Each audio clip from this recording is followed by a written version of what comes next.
What's up, everybody? Today we're going to be going through an NFL playoff bracket. I'm going to go through every game, give a little bit of analysis, make my picks on who I think is going to win. We're going to go just round by round until we crown a champion. So let's get started. We'll start over here in the AFC with Chargers at Patriots. I think this has the potential to be kind of a slow, grinded out game. It's in Foxborough. It's going to be cold, might be snowy, rainy, just blah weather. I think the Chargers' goal should be make the Pats play their style of game. I just worry that the offense doesn't have enough firepower because the Patriots have been lighting teams up, catching fire on a roll down the stretch here. I mean, they have a top five offense this season. Drake May is in MVP conversations. They have a dynamic backfield with Henderson and Stevenson. The one place that could come back to bite the Patriots potentially is their red zone efficiency, both on offense and defense, isn't fantastic. They kind of clam up once they get down there on offense, but I just don't see the Chargers posing enough of a threat. I don't think they're dynamic enough on offense. Their offensive line is in shambles. I just I don't trust Herbert. I know May is a rookie, but as much as I like Herbert, I'm at the point where I need to see it before I truly believe it.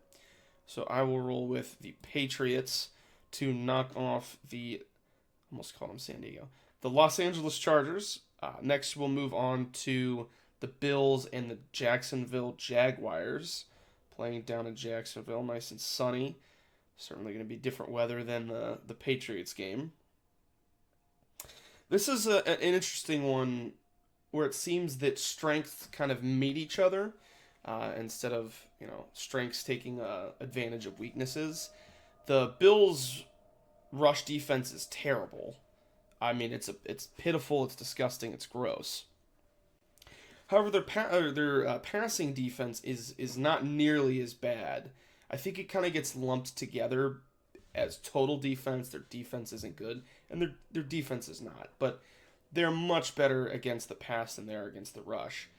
And as far as the Jags go on offense, these past couple of weeks, the back half of the season that they've been on fire, it's been mainly due to Trevor Lawrence really turning it on and playing like the prospect we thought he would be. Now they do have a solid tandem with Etienne and Baishal Tutin that give you enough on the ground to where it's not completely one dimensional. And I really trust Liam Cohen to come up with a game plan to exploit a really undermanned and untalented defense. Whereas with the Bills, it feels just kind of like superhero play. You're relying on James Cook to be awesome. You're relying on a compromised Josh Allen to put on his cape and win you the game. And I am seriously concerned about his ankle and his mobility. Hopefully, the week off helps with that, but I know it's been lingering for a while, and in his last start, it just didn't look great. And if they are able to neutralize James Cook at all, I worry that this Buffalo offense will be able to keep up with how high powered the Jags are playing right now. So, with that being said, I'm going to have the Jacksonville Jaguars moving on to the divisional round. Next, we will talk about the Steelers hosting the Houston Texans. This is one that I think a lot of people are just going to snap pick the Texans. I'm sure Vegas is going to have them as 5, 6, 7 point favorites. I think it deserves a little more digging into before we snap to a judgment like that. The Texans have never won a road playoff game, and the Steelers haven't lost a Monday Night Football game at home in like 20 some odd years or something like that. Two streaks that go back quite a while. And this is a game where I think it could come down to red zone efficiency, which on both sides of the ball favors the Steelers. The Texans' defense is fantastic. I mean, they have incredible DBs. Their pass rush is insane. The Steelers are going to have to give our tackles, give the tackles a lot of help with chips and with pass pro from the running backs to try to keep Rodgers upright. And hopefully getting DK Metcalf back provides a little extra juice because it's going to be tough. But man, that Texans offense can get stagnant at points, and they're at their 30th in red zone touchdown efficiency. I think it was almost below 40%. So if the Steelers can get down there, create a slow game, lower the possessions, not turn the ball over. The Steelers are also great at turning the ball over. The Texans are as well. I think the team that takes care of the ball and executes in the red zone is going to win this game, and I just have a little more faith that the Steelers and Aaron Rodgers are going to be able to do that. So I have them moving on to face the Denver Broncos. Next, we can roll over and talk about the Green Bay Packers at the Chicago Bears. I think with most of the season for the Bears, they go as Caleb Williams goes. Ben Johnson has done a good job developing a nice running back tandem with DeAndre Swift and Kyle Monangai.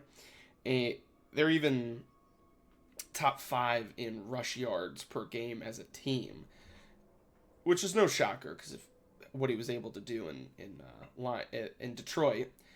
But I really believe that if they can establish the run game and then allow Caleb to make the wow throws, to make the wow plays, fitting it into tight windows, on the run, crossbody, I think they have a chance to really blow this game open. The Packers, it's unfortunate the way that this season has ended because the expectations were so high. But injuries are amassing, no Micah Parsons. They're sort of limping into the playoffs. I just don't see a world where they win this game.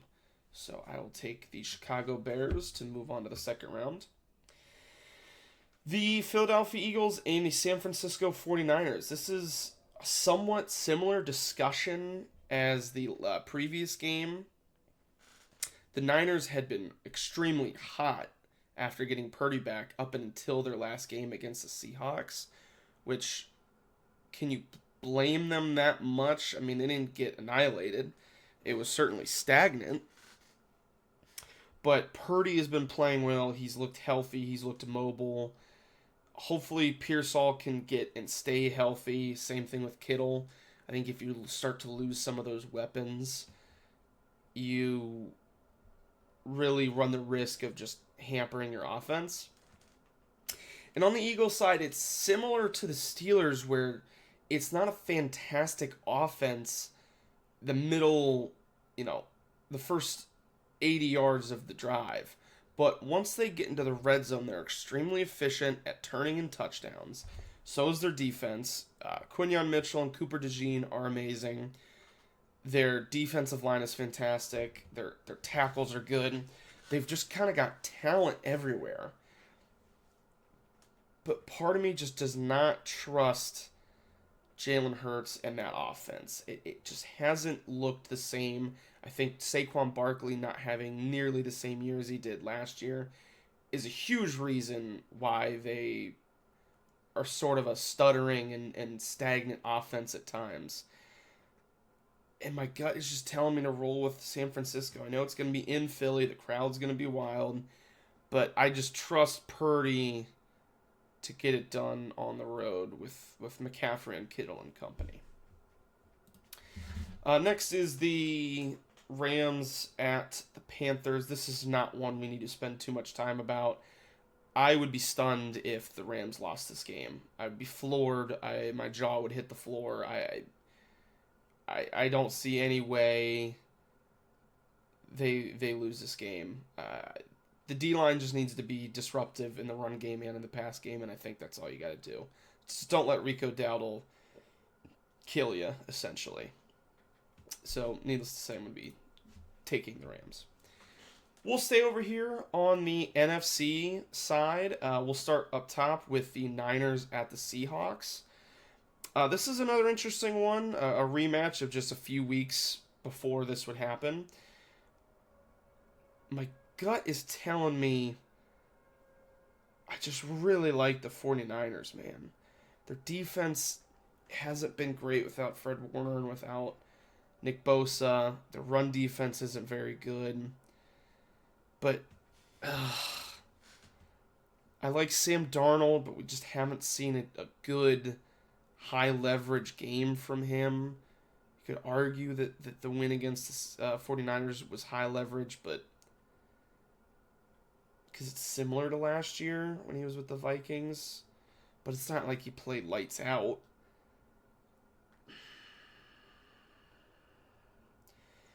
The Seahawks offense has just been so methodical and efficient this year under Clint Kubiak. Oh, gee. This is such a tough one. I'm gonna roll with my gut. I trust Shanahan and I trust Purdy. He's playing as well as he did the last time they were able to make the Super Bowl. And I will take San Francisco on the road again for the second week in a row with the upset, moving on to the NFC Championship game. Rams Bears is a very fascinating one. I think this has the potential to be a complete shootout. I think both defenses are susceptible to getting beat in different ways. The Bears' run defense isn't fantastic, so if the Rams want to get Corum and Kyron Williams going, really open it up, I think that would be a great idea. I'm not sure that the Bears have the secondary to keep up with Puka and Devontae Adams because I'm assuming he will be healthy by then. But then again, I just Caleb Williams, if he plays at his high, if he plays at his ceiling, they are tough to beat because he can make ungodly, unworldly, otherworldly throws. And it's tough to pick that because how many weeks in a row can you get that? I think that's what it comes down to for the Bears is can you get the best out of Caleb for 4 weeks? Because I think if you get even one off performance, if you get one down, I don't think they'll have enough ancillary pieces to make up for it. I think Stafford's the MVP. I just tend to trust the Rams here. I honestly think the three best teams in the NFC are all in the same division, and they just beat up on each other and give each other losses, which is why the seeding is off. But I think those three teams are fantastic. On to the AFC. We'll take a look at Denver and Pittsburgh. Pittsburgh traveling to Mile High City in January. That's going to be rough. I know they play in cold weather, but man, it's different out in Denver. High altitude. Whew, that is a war of attrition that Denver is certainly more prepared to win than any other team visiting Denver. Denver's defense is fantastic. If the Steelers are able to beat the Texans, you're talking about playing the first and the second best defense in the league back-to-back weeks. I mean, that is just brutal. Denver's got dudes in the secondary. Denver's got dudes in the front seven. I think for Denver, it comes down to turning the ball over, being efficient, converting third downs, converting in the red zone. I think their defense is going to do plenty enough to keep the Steelers in check.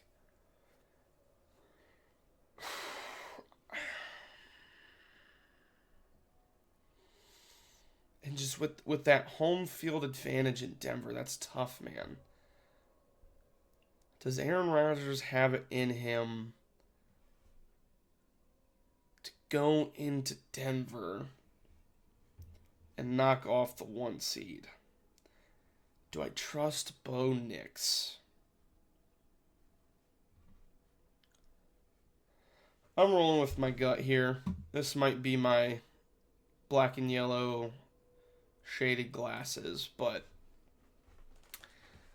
I could see a turnover, a big swing. I think once again Pittsburgh's really good in the red zone. Denver's also really good in the red zone. Man, that's a tough one. Do I trust Bo Nix? Yeah, yeah.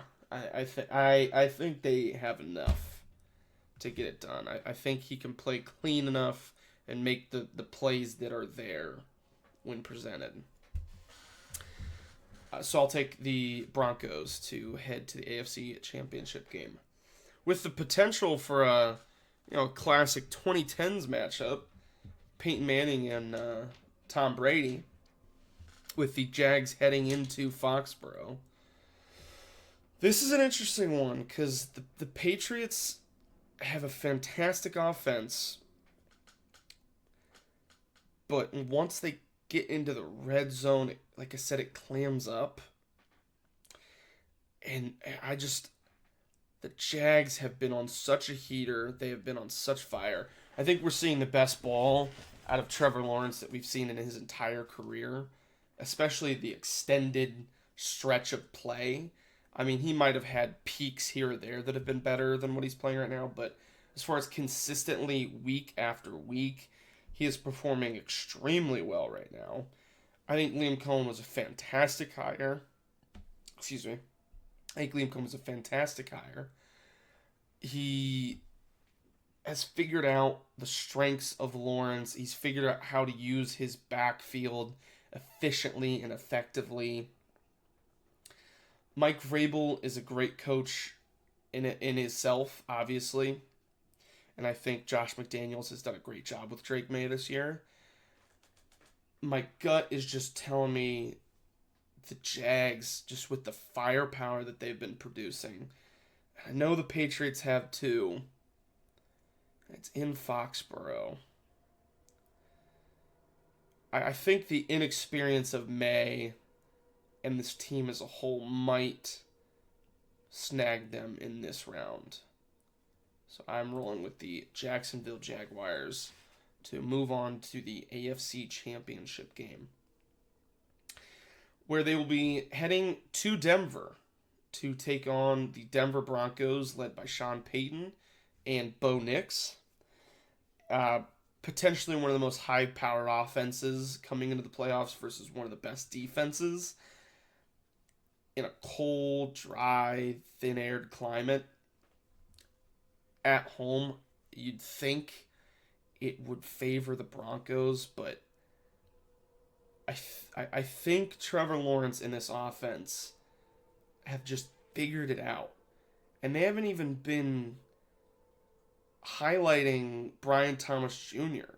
They figured it out with guys like Parker Washington and Jacoby Myers and Brenton Strange and all these ancillary pieces. If they can get Brian Thomas Jr.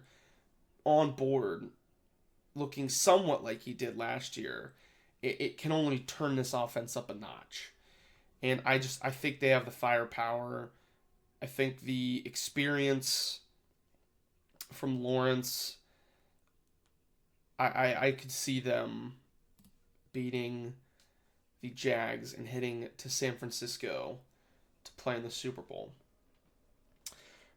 Whoever wins on this side, it'll essentially be like a home game because it's basically in their backyard, and it is in the 49ers' backyard. This game, however, will be playing in LA.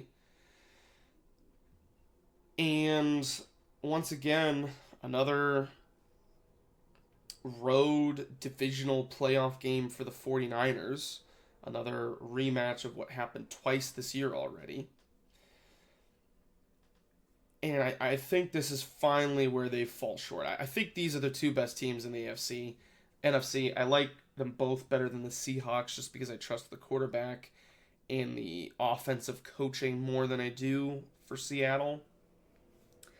I think the Rams will have the most firepower on offense that the 49ers would have seen the entire playoffs, with Puka, with Devontae Adams, with Kyron Williams. Blake Corum is a good 1-2 punch. The 3 tight ends that the Rams roll out there with Arroyo, or did they have Ferguson? No, they have Arroyo and Davis Allen and Higbee. I think it's Higbee's the third one. I can't remember if he's healthy or not. Feels like he's always hurt.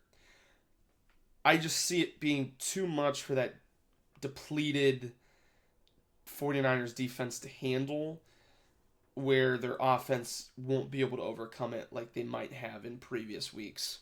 So I have the Super Bowl being the Rams and the 49ers. And the Jaguars. This, I think, would be a fantastic Super Bowl. 2 high-powered offense, 2 great offensive-minded coaches, 2 playing at the time great quarterbacks with good running back duos with Williams and Corum on one side and Etienne and Byshal Tootin on the other side. I think this would be a fantastic display of offense in the Super Bowl. The Rams have disruptors up front with Turner and Fisk and Verse and Lloyd. I think where it could get close for the Rams is their secondary. I think Lawrence will be able to pick on some of those corners with Forbes and I always blank on who they traded for from the Titans. I think there's a chance that Lawrence could pick on them. But in the end, I just think the Rams possess enough disruptors on defense and too much firepower for a not fantastic Jags defense to handle. So I believe the Los Angeles Rams will be our Super Bowl champion here in about a month. Matthew Stafford, potentially a regular season MVP, Super Bowl MVP, Super Bowl champion, would be just a cap on a Hall of Fame career. Let me know what you guys think. Let me know if there's anything I'm crazy on, if there's anything you would do differently, any takes you have on this. I think this is shaping up to be a pretty fun playoff where you don't have the Chiefs or the Ravens or the Eagles are fantastic or the Bills are amazing to where it's like, oh yeah, that team's going to make it. I really do think it's about as open of race as you can get. It's as an open of race as we've seen in a long time, which just makes it fascinating because you never know who's going to win. But yeah, thank you all for watching. Subscribe, like the video, and I will see you next time.